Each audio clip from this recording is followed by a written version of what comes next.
Harry Hofer, welcome back to What's Possible in the Moment. It is great to be back, Eileen. I'm excited to share another nudge. I cannot wait. And for the listeners who have been listening to all the nudges, you will be thrilled. We've been getting comments that people want more of these. So we have listened to your requests and we are back with Harry. For those of you just tuning in for the first time, you don't have to have listened to previous nudges we start off fresh each time. However, you might want to go back. We have at least 7 more that we've already recorded, and we will be continuing to do these periodically. So I invite you to look back at the previous nudges with Harry. They're grab and go, bite sized things that you can put into play in the moment in your organization. So, as I always like to say with our guests on the show, their thoughts are theirs and theirs alone. Harry does work for a very large organization as an internal executive coach, working with the most senior leaders.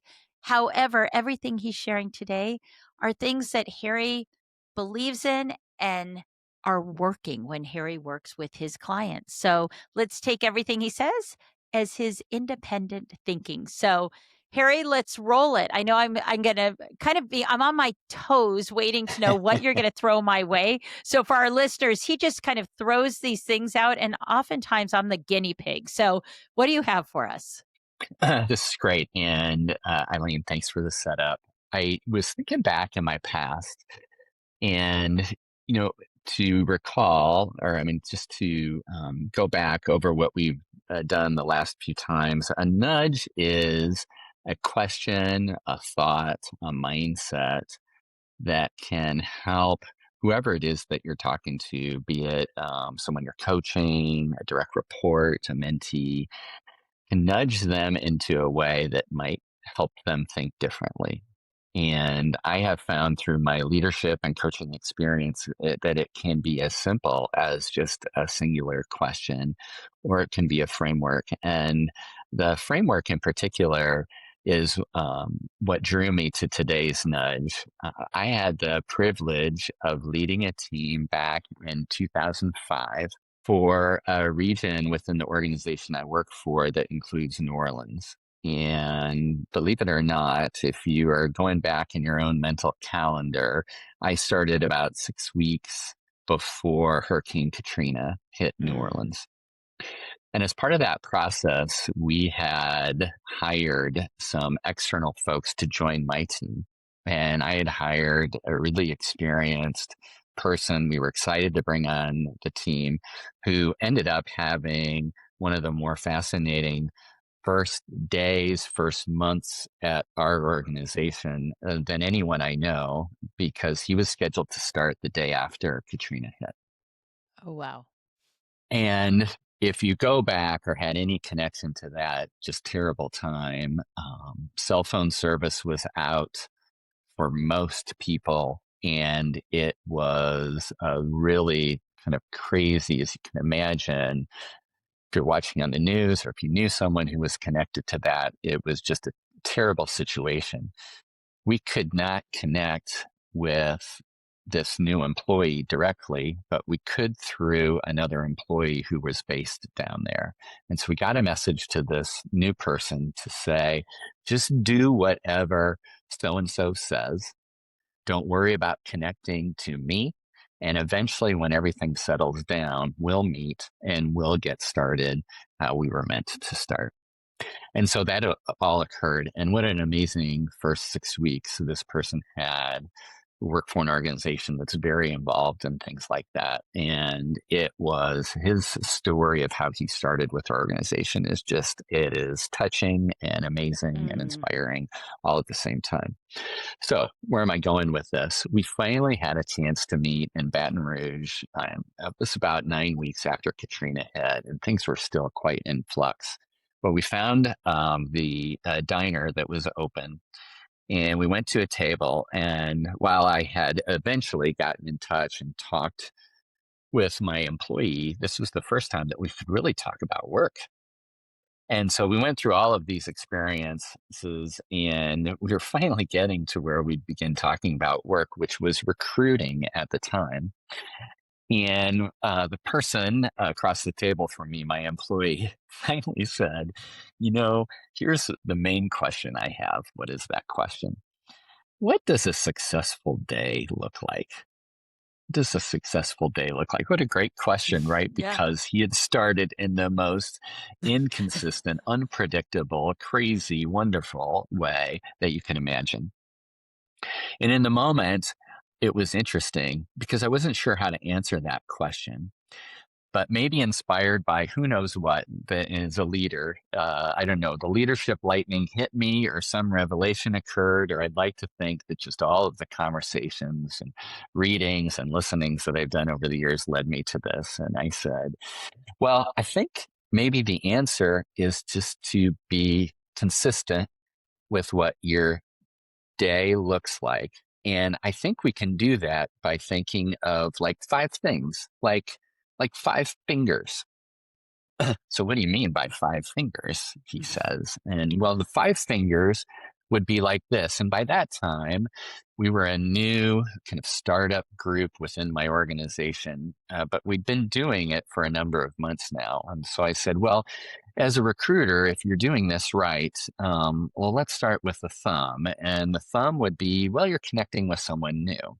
And then the pointy finger would be you're connecting with someone who's kind of already in our process. And maybe the middle finger, and then of course I'm sure I did some middle finger joke at that point, but not necessarily fitting for this podcast. The middle finger is probably you're talking to a new source of candidates. And then I would say the ring finger is probably the hiring manager. And then, the pinky is finally, something that you're learning, or maybe some admin, those types of things. But, if you could say I did something related to all five of those fingers today or any given day, then I would say you are going to get that flywheel spinning that leads to success down the road. And so my person who had a coaching background said, well, what about the team? Which I think was a brilliant follow up question. And I go, oh, yeah, because I had just said that the only thing that would make me angry is if he ever dishonored the team. And that was something that I told everybody. So maybe the team should be the palm. And Mm. so we started doing even a back of the napkin thing. We're at a diner. And so we drew out a hand and we did all this. And that became then, this is very like, isn't this a fascinating story? That was the birth of the perfect recruiting day. It was on this napkin that we still have framed. We don't. I think it got thrown away. However, it was what then became a talk or a conversation that we had with everybody on the team, and Love that. every new recruiter that came after this person that I was onboarding at the time in these really unusual situations. I don't know what forced us to get there, but it started with that question: what does a successful day look like? And then it came up with this answer of the five fingers. So I do have a follow up question for you, Eileen. But first, I want to get your reaction to kind of this simple way of thinking about a successful day. Yeah, no, I love it because there's the visual. It's tactile as well as visual, and it helps you to remember. So I actually really like having kind of those. Even our listeners obviously can't see you, but you're going through touching each thumb. And I think it helps someone as they're kind of counting, thinking about it, and then the palm being the team. So I really like this. I don't even think it could really be any question that you're gonna have 5 answers to, right? And so For sure. and then I love the standardized nature of it, that you brought it to each team member. It was like everybody knows the hand. So you could even have conversation around that. It's like, gosh, today I'm struggling. Okay, how's your hand coming along? What finger are you on? Like you could have dialogue around that. For sure. It became, I would say, it became something that, have you had the five finger discussion with Harry yet? Yeah, And, love.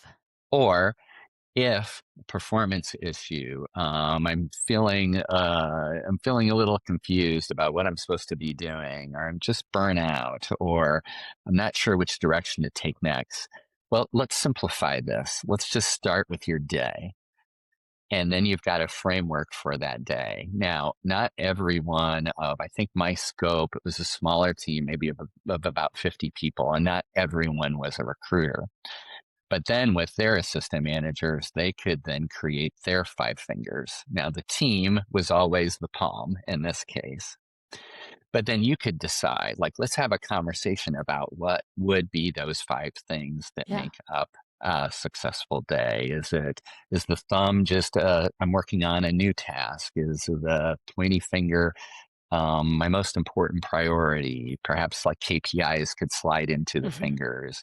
I think that though, like it allows you to say, hey, middle finger is something important but not urgent, or your pinky is always something that's has to do with learning. But you've got this Yeah. guidance that then can help direct the day. Yeah, and remind you. So the only one thing that I would say that's missing on that hand for me, and I would Yes, imagine for you, because we both come from the science of well-being, one thing that you did to take care of yourself.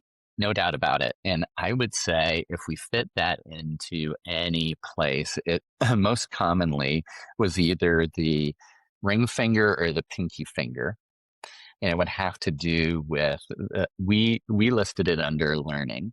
But Mm. I love what you're saying, Eileen, is that it could be learning or living or loving. I'm just using L words Yeah, right now. yeah, Or liking. I think it's a yeah, terrific ad, and maybe even wants me to get the other hand going too.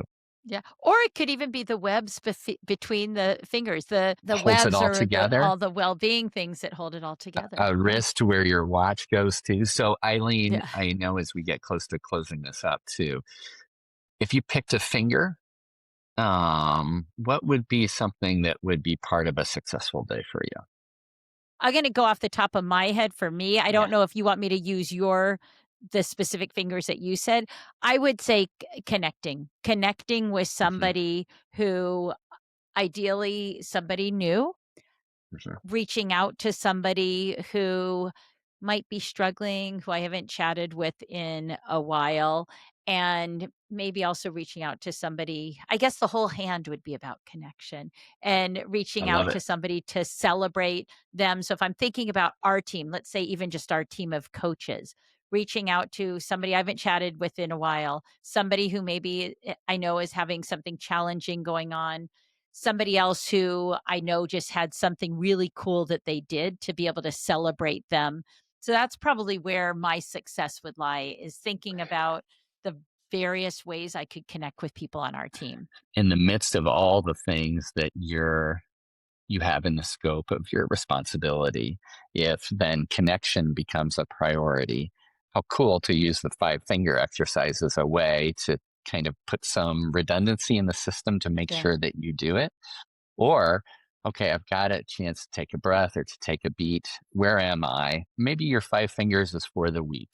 What does a successful week look like for this connection or for this priority of connection that I have? I think it'd be a Yeah. great way to use it.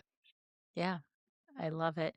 Harry, thank you for yet another powerful nudge. And I encourage our listeners, take out your hand, all five fingers, like spread out your fingers and start to think about what each finger represents for you, for your teams. You could even do it for your families.